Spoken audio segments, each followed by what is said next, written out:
The stories of Mahabharata, retold by Sudipta Bhawmik.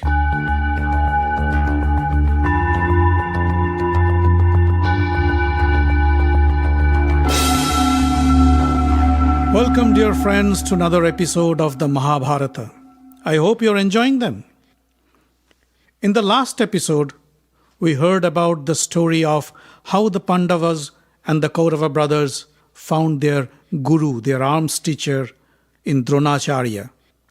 And we also heard the story of Ekalavya and his sacrifice. And this episode, we'll learn more about the training of Dronacharya to his students, the Pandavas and the Kauravas.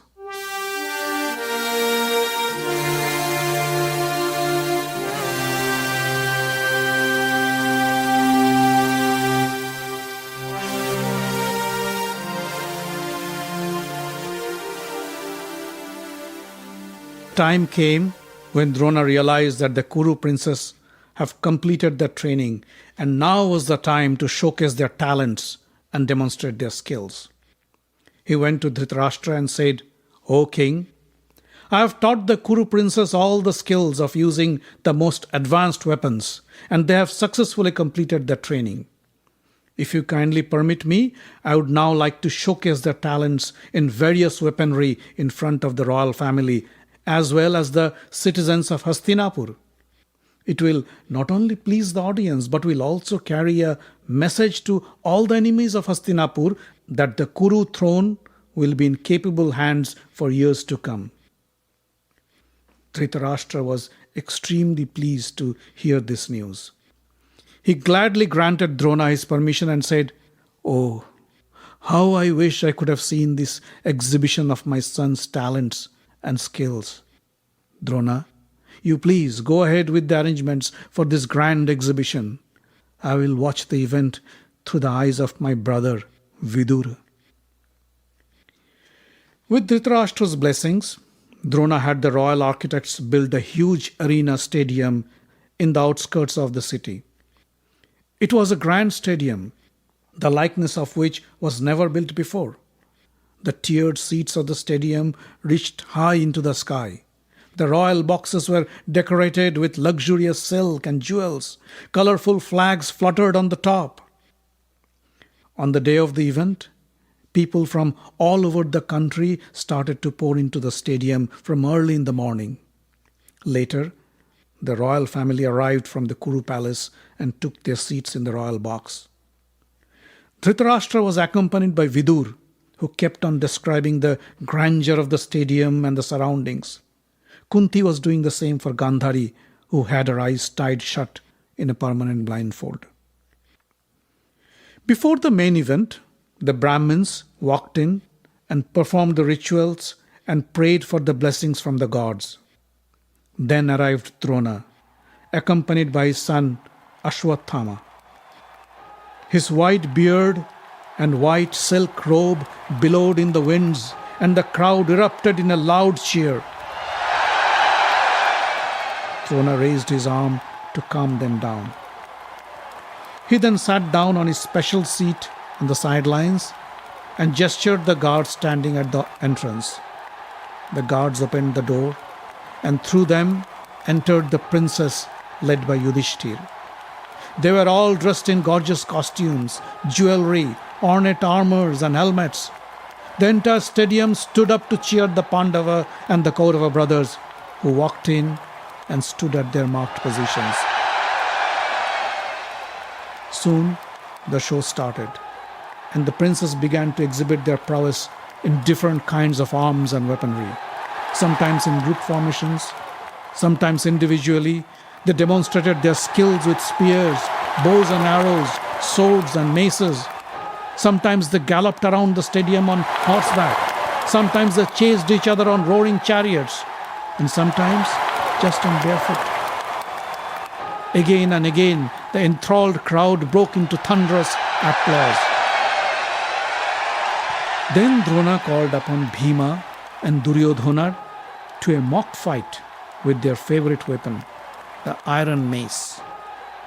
The two arch rivals faced each other. growling and snarling like two fierce lions, and they broke into an all-out fight. The maces clashed against each other, making loud bangs, and sparks flew all around the arena. The crowd went wild, and soon the stadium was divided into two groups, one supporting Bhima and the other Duryodhana. They cheered their favorite prince while hurling insults at the opponent. Soon the event ceased to be an exhibition match and turned into a bloody battle. Drona realized that things will soon go beyond control, and he asked his son Ashwatthama to go and stop the battle. Ashwatthama stepped into the arena and somehow managed to break up the fight.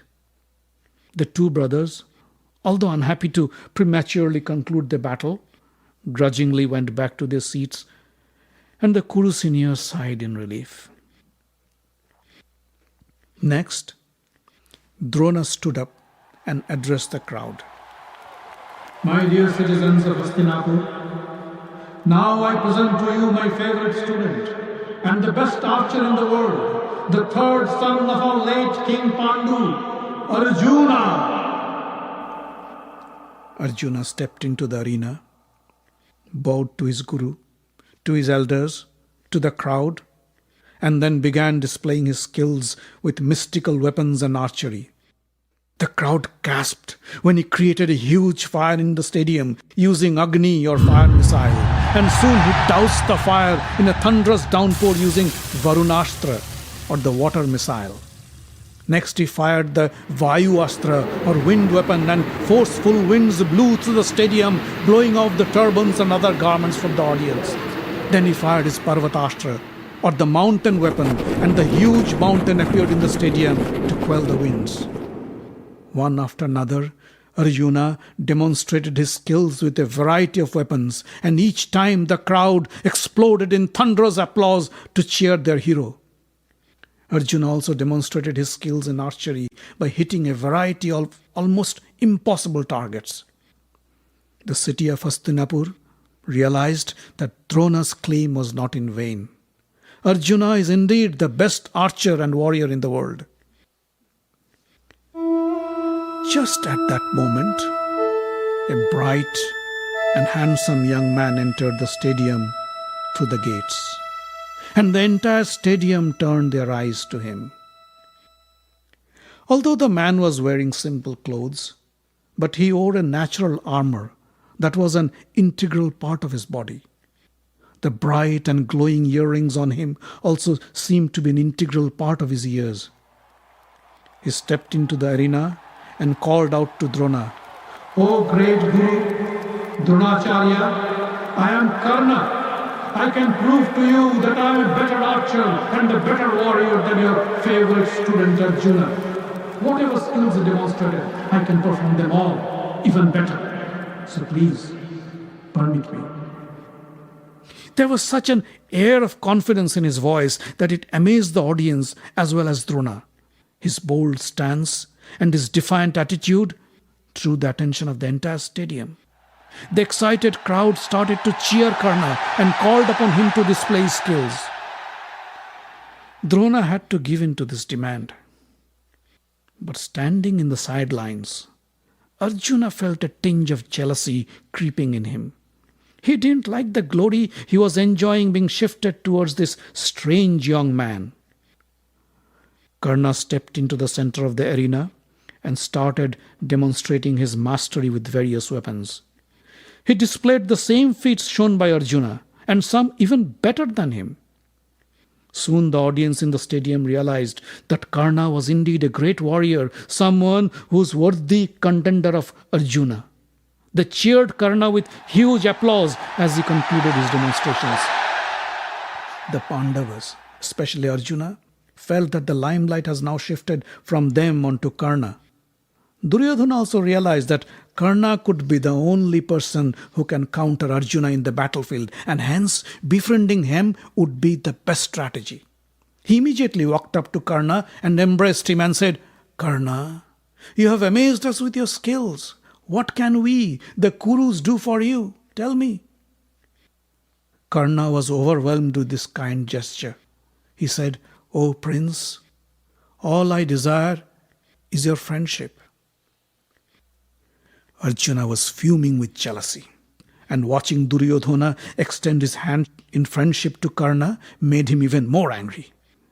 Duryodhana glanced at Arjuna and smiled, and Arjuna looked at him and growled in anger. Karna could sense this rivalry between the cousins. He took this opportunity and asked Duryodhana, "O Prince Duryodhana, if you permit me, I have one more request. I want to challenge Arjuna in a duel, a single combat." According to the Kshatriya tradition, a warrior can never decline a challenge for a duel.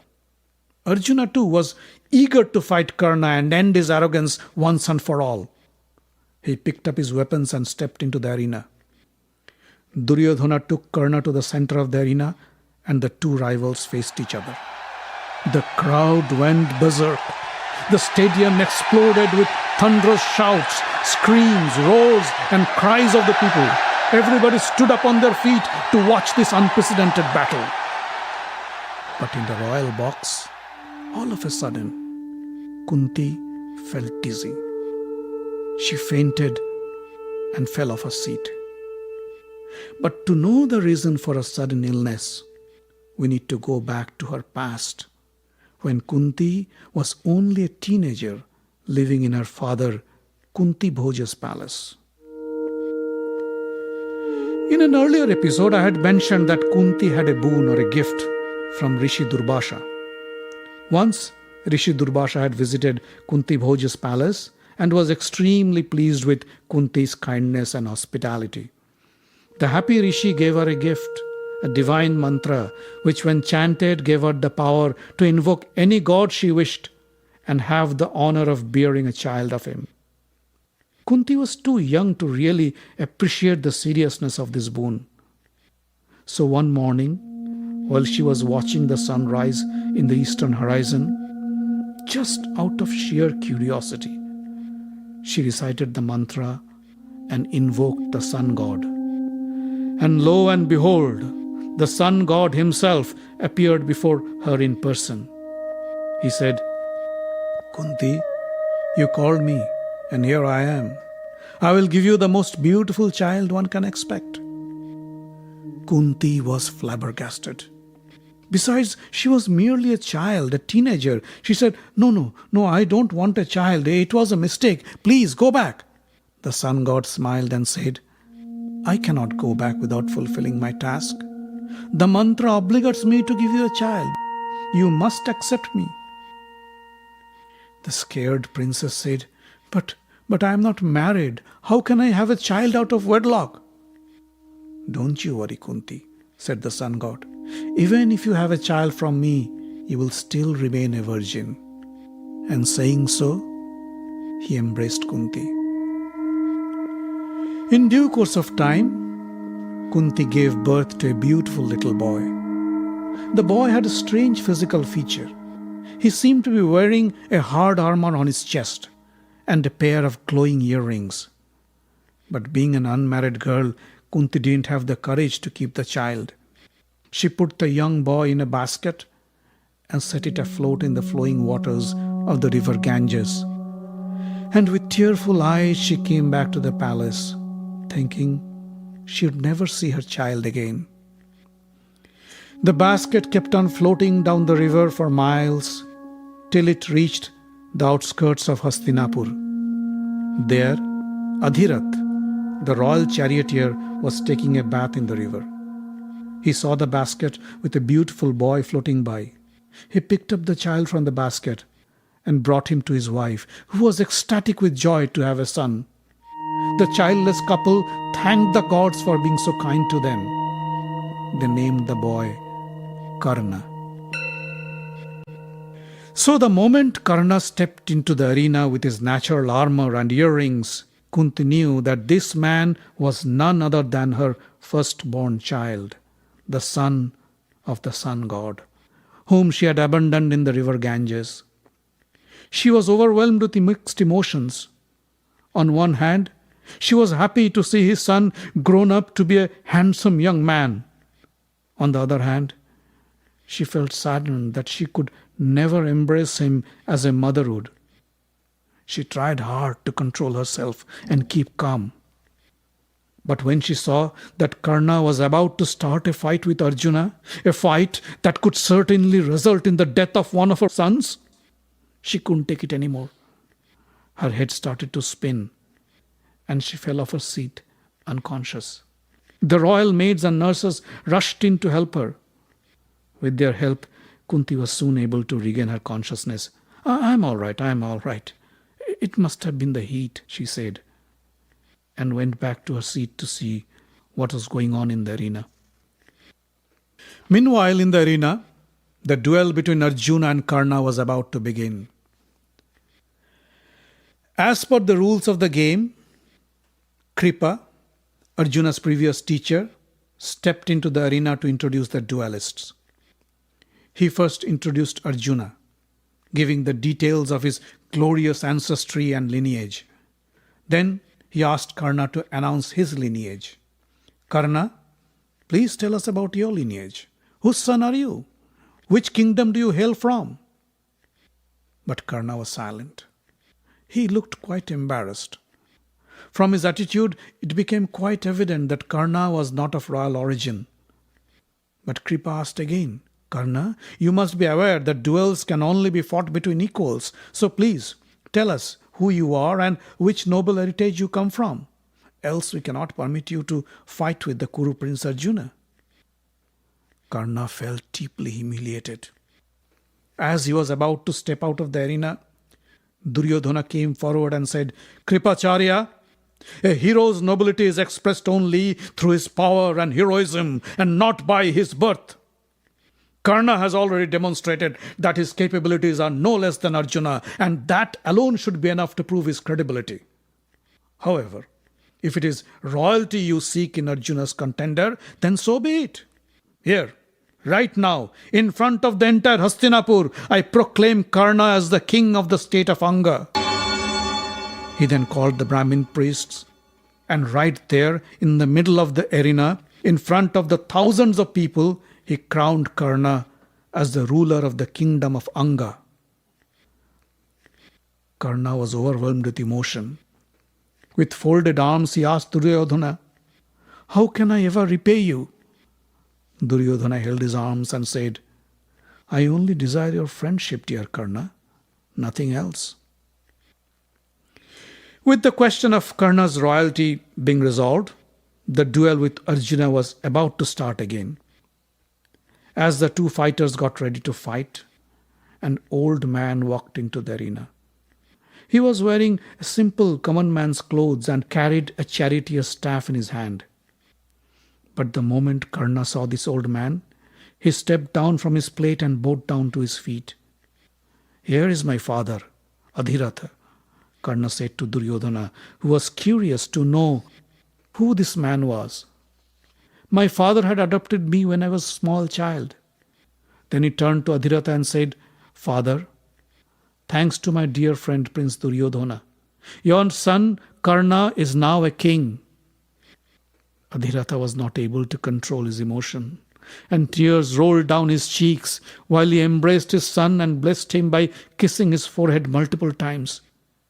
He has been watching the crowning ceremony of his son Karna from the stands and couldn't hold back anymore. He had to come down to greet his son. In the sidelines, however, the Pandavas were laughing at Karna and his father Adhiratha. Bhim jeered at Karna. Hey Karna, I think it's better you go back to running chariots, huh? A son of a charioteer does not belong here and does not deserve the death in the hands of Arjuna. Karna felt deeply hurt at these insults, but he didn't say a single word in front of his father. But Duryodhana lashed back at Bhima. Shut up, you moron! Don't you dare insult my friend Karna. His birth may be mysterious, but no one should have any doubts about his heroism. Besides, who are you to question him about his birth? We all know very well that neither you nor your brothers are Kuru by birth. So what gives you the right to question Karna of his birth? Soon, a verbal warfare broke out between the Pandavas and the Kauravas, each hurling the choicest of insults at each other. The crowd too went wild, and soon the verbal fight was about to turn into an all-out war. But by then, the sun was about to set in the western horizon, and Drona blew his conch shell to announce the formal conclusion of the day's proceedings. Kunti sighed in relief as Karna left the arena holding his father Adhirath's hand and his new friend Duryodhana by his side. The crowd gradually left the stadium, discussing about the day's events and speculating about the future of Hastinapur and the Kuru dynasty.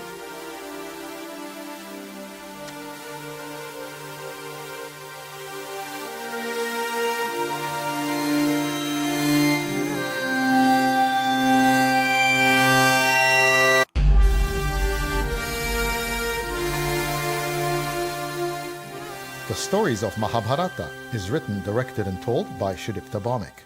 Audio engineering, original music and sound design by Avi Ziv. Find us online at facebook.com/Mahabharata podcast. Join the group for updates and news. Subscribe to the podcast using iTunes or any other podcast catcher. On Twitter, we are at Mahabharat Audio. The podcast is distributed under the Creative Commons non-commercial license.